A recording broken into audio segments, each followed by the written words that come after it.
네, 이번 코너는 취재 파일입니다. 관심사가 큰 경제 이슈를 하나 골라 심층적으로 파헤쳐봅니다. 네, 최근 국내 주식시장에서 인기몰이 중인 상장지수 펀드 ETF 상품이 있습니다. 바로 연 10%가 넘는 배당 수익을 앞세운 상품들인데 여기에 수백억 원의 투자금이 몰리고 있다고 합니다. 어떤 전략으로 이런 고수익이 가능한 건지, 그리고 투자할 땐 어떤 점에 유의해야 할지 금융시장부 윤은별 기자가 취재해 왔습니다. 네, 안녕하십니까? 안녕하세요. 네, 지금 주식 투자자들 사이에서 인기를 끌고 있다는 이 ETF 상품, 대체 어떤 겁니까? 네, 말씀해 주신 것처럼 최근에 월배당 ETF가 개인 투자자들 사이에서 주목을 받고 있습니다. 네네. 이런 ETF들이 내세우는 수익률이 매달 1%의 분배금을 꾸준히 지급할 수 있다라고 하고 있거든요. 연 단위로 보면 10%가 넘어가니까요. 매달 1%씩이면 12달 하면 12% 정도 되겠네요. 네, 맞습니다. 이 정도 꾸준한 수익률이면 건물주가 월세 받는 것보다 나은 거 아니냐면서 좀 안정적인 현금 흐름을 만들고 싶은 투자자들의 자금이 몰리고 있습니다. 네네. 이제 최근에 인기가 많은 월배당 ETF가 무엇이 있는지 좀 살펴보면요. 네. 뒤에서 더 자세하게 설명을 드릴 텐데요. 대부분 커버드 콜이라는 전략을 활용해서 분배금의 비율을 크게 높였습니다. 주식 배당금이나 채권 이자 정도로 분배금을 마련한다면 이렇게 고배당이 나오기 조금 힘들겠죠. 그래서 옵션 전략으로 구조화를 통해서 분배금 재원을 확 높였습니다. 네네. 기초자산으로는 미국 다우존스 지수나 나스닥 같은 주가 지수를 기초로 한 ETF가 있고요. 또 미국 장기 국채를 기초로 한 상품, 혹은 테슬라와 같은 특정 주식을 기초로 한 상품이 있습니다. 여러 상품이 있네요. 단순히 수익률만 좋은 게 아니라 비과세 혜택까지 누릴 수 있다고 하던데요. 네, 이런 ETF는 연금 저축 계좌 이런 곳에서 투자가 가능하다는 점에서 그런 비과세 효과를 누릴 수가 있습니다. 네네. 연금 저축 계좌를 통해서 투자한 ETF를 통해서 얻은 매매 차익이나 분배금은 과세가 연금을 수령을 개시하는 연금 수령이 개시되는 시점으로까지 이연이 됩니다. 네. 그리고 이렇게 연금을 받을 때 3.3에서 5.5% 수준의 낮은 세율로 과세가 됩니다. 이럴 경우 일반 증권사 계좌에서 그냥 투자했을 때 15.4%의 세율과 붙는 것과 비교를 하면은 비과세 폭이 꽤 크다고 할 수 있겠습니다. 네네. 네, 앞에서 수익률이 연 10% 넘는 상품도 있다라고 하셨는데 이런 고수익이 대체 어떻게 가능한 겁니까? 네, 대부분 커버드 콜 전략을 사용한 상품들이기 때문입니다. 커버드 콜? 그게 뭐죠? 네, 다소 복잡하게 들릴 수 있는 내용인데요. 네. 커버드 콜이란 주식이랑 채권 같은 기초 자산을 일단 현물로 매수를 하고요. 네. 그다음에 그 기초 자산에 대한 콜옵션을 파는 그런 전략을 말합니다. 네네. 콜옵션이란 살 수 있는 권리입니다.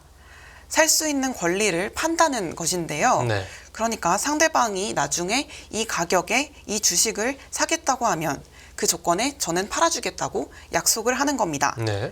물론 그 약속을 하는 데에 따른 보상도 있을 겁니다. 이렇게 주식을 가지고 있으면서 그 주식을 기초로 한 콜옵션을 매월 매도를 한다면 옵션을 판 값도 매월 들어오는 거고 네. 그렇게 받은 자금을 통해 손실이 나더라도 일부 방어도 할 수 있는 셈입니다. 그러니까 콜옵션을 팔고 옵션 판 값을 이제 수익으로 거둔다. 얘기만 들으면 복잡한데 좀 예를 들면 어떻게 되는 거죠? 네, 삼성전자 주식을 한번 예로 들어보겠습니다. 네.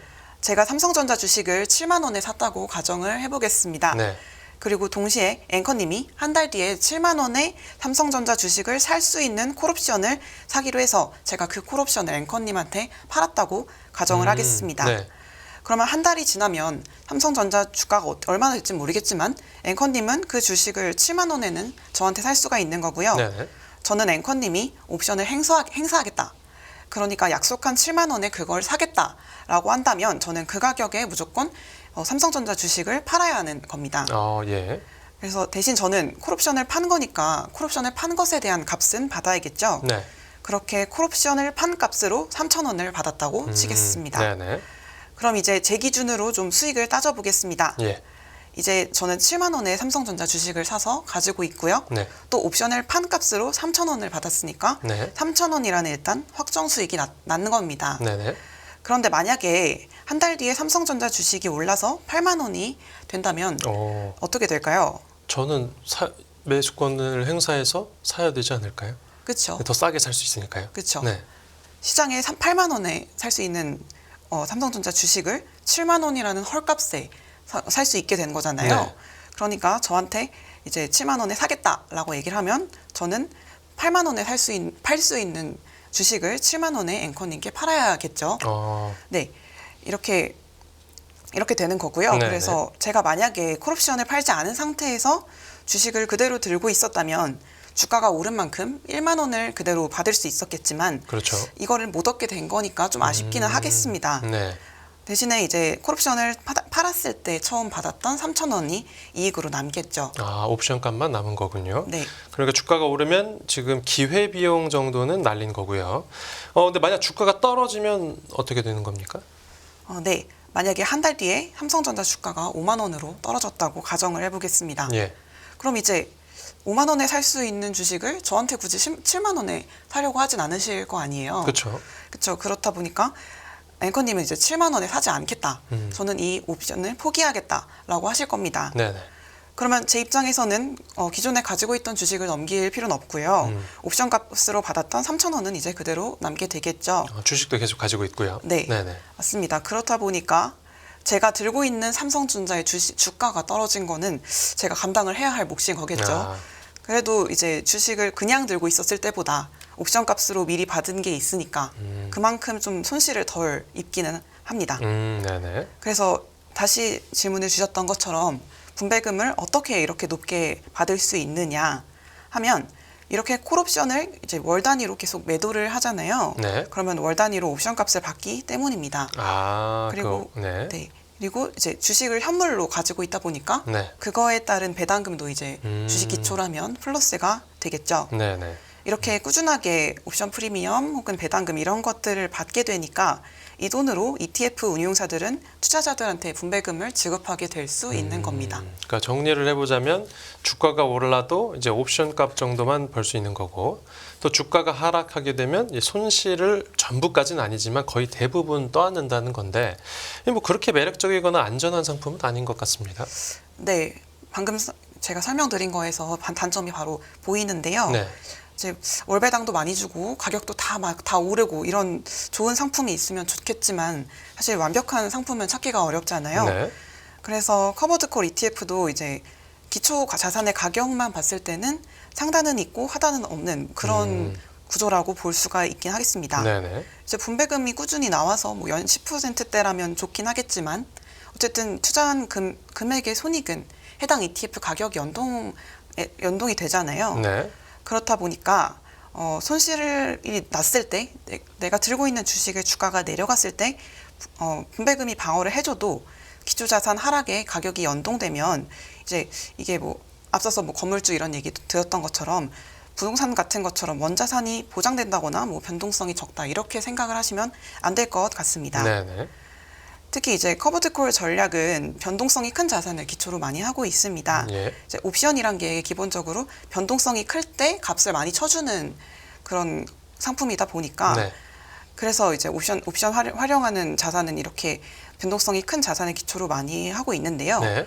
아까 앞서서 보신 것처럼 장기 채권이나 테크주, 뭐 혹은 뭐 테크 기반 주가 지수 이렇게 변동성이 큰 자산을 기초 자산으로 사용을 합니다. 테슬라도 예를 들었죠. 네, 네네. 맞습니다.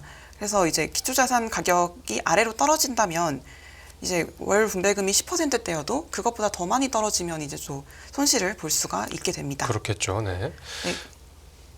이제 반대로는 기초 자산 가격이 상승할 때는 상승 흐름을 따라가지는 못하게 됩니다.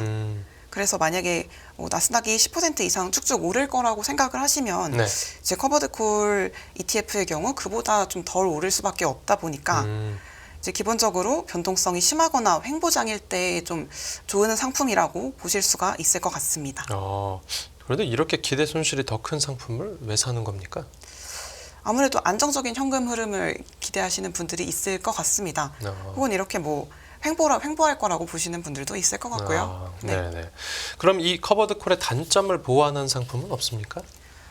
네. 최근에 ETF들이 경쟁적으로 출시되면서 좀 옵션을 다양하게 사용하는 그런 ETF도 많이 출시가 되고 있습니다. 제가 방금 예시로 들어서 설명드린 건 주식 1, 콜옵션 매도 1 이렇게 1대1로 가져가고 또 제가 매수한 주가와 행사 가격이 동일한 이런 기본적인 전략을 기준으로 설명을 드렸는데요. 최근 나온 ETF의 경우에는 그렇게 가져가지 않는 경우도 많고요. 네. 콜옵션 매도 비중을 줄이거나 아니면은 행사 가격을 좀 다르게 하거나 이런 식으로 좀 다양하게 하면 이제 기초 자산 가격 상승에 따른 자본 차익도 이제 어느 정도 기대를 해볼 수는 있거든요. 네네. 네. 그리고 또 아니면은 지금 나온 건 보통 월 단위로 콜옵션을 매도를 하는데 이걸 주 단위로 좀 짧게 가져가면서 자주 많이 프리미엄을 챙기는 그런 전략을 구사하는 ETF도 나오고 있습니다. 네, 이 상품에 투자하려고 하는 사람들도 꽤 이제 많을 것 같은데 그 유의점도 몇 가지 짧게 짚어주시죠. 네. 분배금은 주식 배당금과 마찬가지로 이게 의무가 있는 건 아니기 때문에 변동 가능성도 없진 않습니다. 네네. 제가 아까도 말씀드렸지만 옵션 프리미엄이라는 게 변동성에 따라서 이제 왔다 갔다 할 수 있는데요. 그래서 변동성이 작아진다면 옵션 가격도 줄어드는 게 기본적인 원리입니다. 그래서 분배금의 재원인 옵션 값이 좀 달라질 수가 있고요. 다만 운용사들은 대체로 사전에 알렸던 분배금 비율을 맞추려고 신경을 쓴다고 하기는 합니다. 네. 그리고 또 다른 주의할 점이요. 일부 상품에서는 상품 구조, 그러니까 이 ETF가 어떤 주식이나 채권 이런 걸 담고 있는지가 좀 불투명한 경우가 있거든요. 예. 우리가 ETF를 투자하기 전에 운용사 홈페이지 아니면 투자 설명서 이런 것들을 좀 확인을 하면 이 ETF에 몇 %를 어떤 걸 담았는지가 자세히 나오잖아요. 그런데 이런 좀 구조화됐고 복잡하고 해외 자산을 기초로 한 ETF일수록 좀 직접 이런 현물을 담기보다 특정 기관과 이런 ETF의 설명에 맞는 이런 속성을 가진 수합 기업으로 구성을 하는 경우가 있습니다. 그러니까 투자를 하려면 이런 상품 구조가 어떻게 되어 있는지도 확인을 해야 되겠네요. 네, 맞습니다. 네, 알겠습니다. 오늘 취재 파일은 여기서 마무리하겠습니다. 잘 들었습니다. 감사합니다.